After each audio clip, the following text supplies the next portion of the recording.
dando continuidade no tópico sobre regressão linear simples, nós vamos fazer a composição dos fatores que compõem uma análise de variância.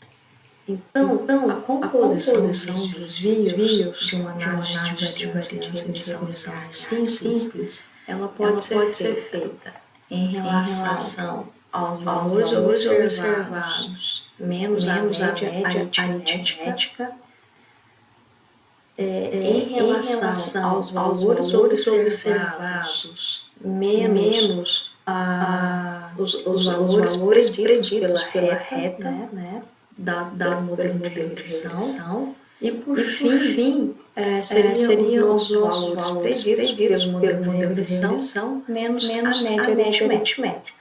Os seguintes desvios podem ser descritos como uma soma de quadrados que será composta pela variação total, a variação explicada pela regressão e a variação não explicada, que seria exatamente os nossos erros, nossos resíduos, né? Os nossos desvios residuais.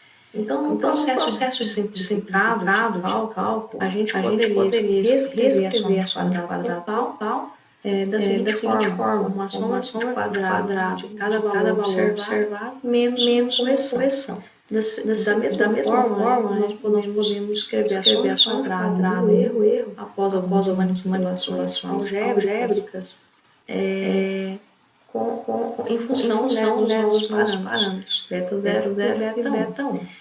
E a soma de quadrado de regressão é dada pela soma de quadrado total menos a soma de quadrado dos resíduos, que é a soma de quadrado dos erros.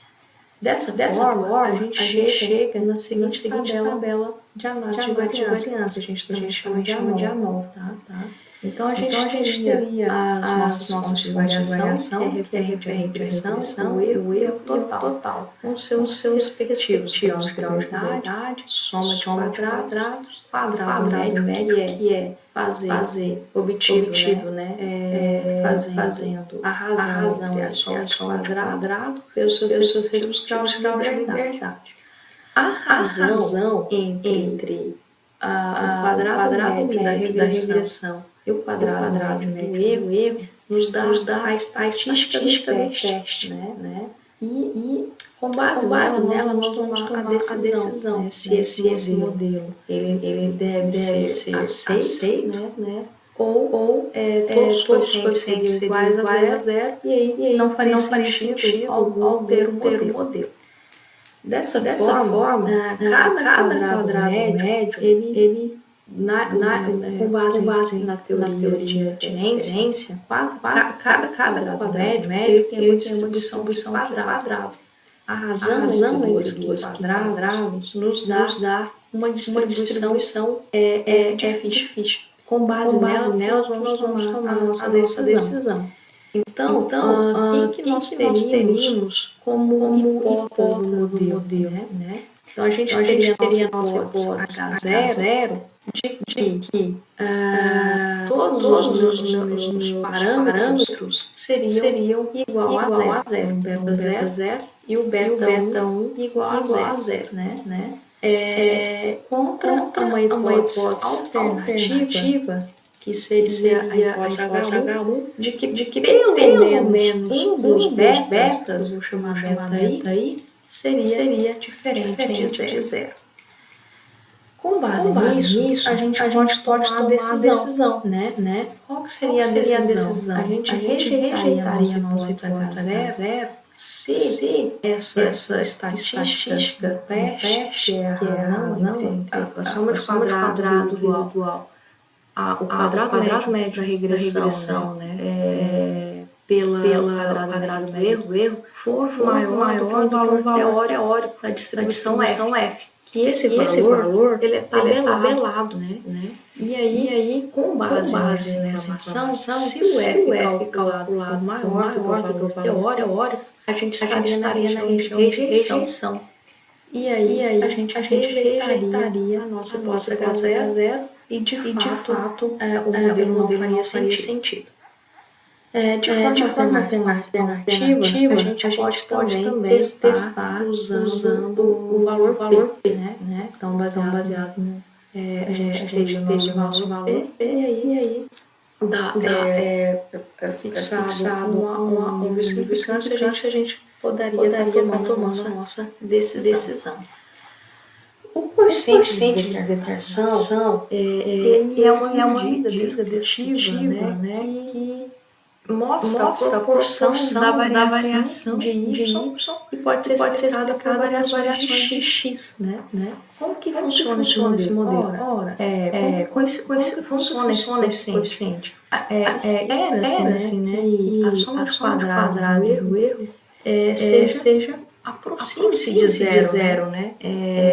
Então, o que acontece? Toda a variabilidade da variável dependente, que seria a nossa variável resposta, que estaria representada pela soma quadrada tal, seria explicado pelo modelo de regressão. Então, isso significa que se o modelo de regressão teria boa parte dessa variação, ele seria muito próximo, né, da soma quadrada total.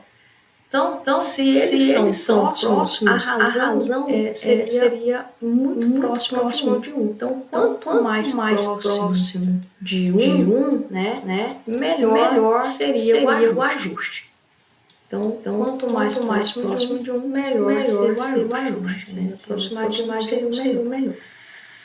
Dessa forma, né, a gente tem exatamente a gente pode reescrever o coeficiente de determinação da seguinte forma, menos a soma quadrada do erro, menos a soma quadrada total. Ou seja, se espera-se, né, que a soma quadrada residual tende a zero, então esse valor, essa razão seria muito próximo de zero. E aí o meu coeficiente estaria muito próximo também de 1, né? Então, quanto mais próximo de 1, melhor o modelo.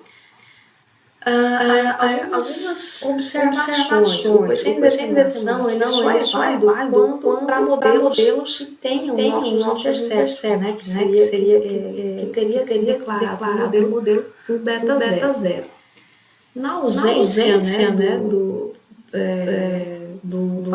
beta zero, a gente pode pensar em alguns ajustes, né, que seria o coeficiente de determinação ajustado, para poder estar comparando ou fazendo seleção dos modelos. O coeficiente de determinação é calculado sem beta zero, e ele é inflacionado, tá? Ele é inflacionado exatamente por número de variáveis independentes.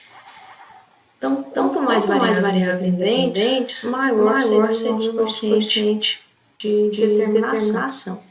Então, isso poderia ficar. A gente precisa tomar cuidado, né? Quanto mais variáveis independentes, a gente teria um melhor coeficiente de determinação. Mas será que esse modelo seria melhor, né? Dado que a gente não está ponderando pela quantidade de variáveis que a gente tem inserido no modelo.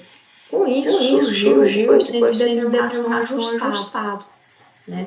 O que acontece? Ele é calculado usando exatamente o coeficiente de determinação, e ele leva em consideração a ponderação em relação ao número de observações que tem no modelo e o número de variáveis independente. Tá? Então, embora ele tenha a mesma interpretação do coeficiente de determinação, ele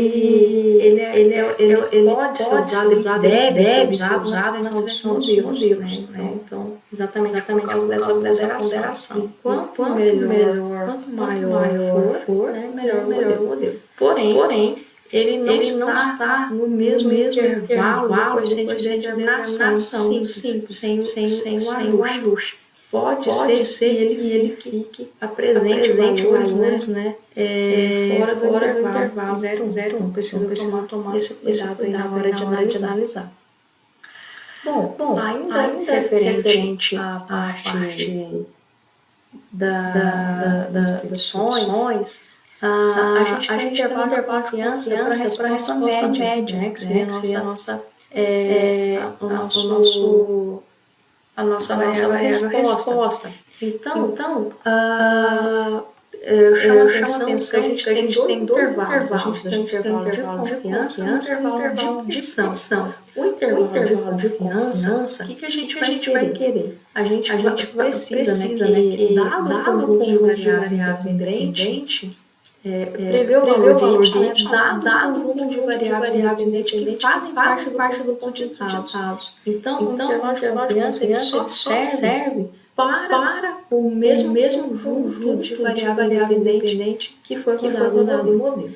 E aí a gente tem exatamente as bandas de confiança, né, desses intervalos de confiança. Então, para mais a gente teria a banda na parte superior e a parte negativa compondo a banda inferior do nosso coeficiente das nossas predições do modelo. Associado então ao intervalo associado ao modelo, a gente teria o intervalo de predição. O que seria o intervalo de predição? Né? A gente gostaria de prever o valor de y dado o conjunto de variáveis que dessa variável independente que não fazem parte da amostra. Então seria um novo número, né? Seria um novo valor que faz parte daquela amostra. E aí a gente teria de fato o intervalo de predição. De forma geral, o modelo de predição ele apresenta, né, uma banda maior, né? Então ele é sempre maior que o intervalo de confiança. E é dado exatamente por essa expressão. A gente vai depender do valor teórico, da distribuição P e exatamente o padrão, né, do intervalo de predição. Então nós vamos para a parte da teoria para estar contemplando a prática, né, usando o R.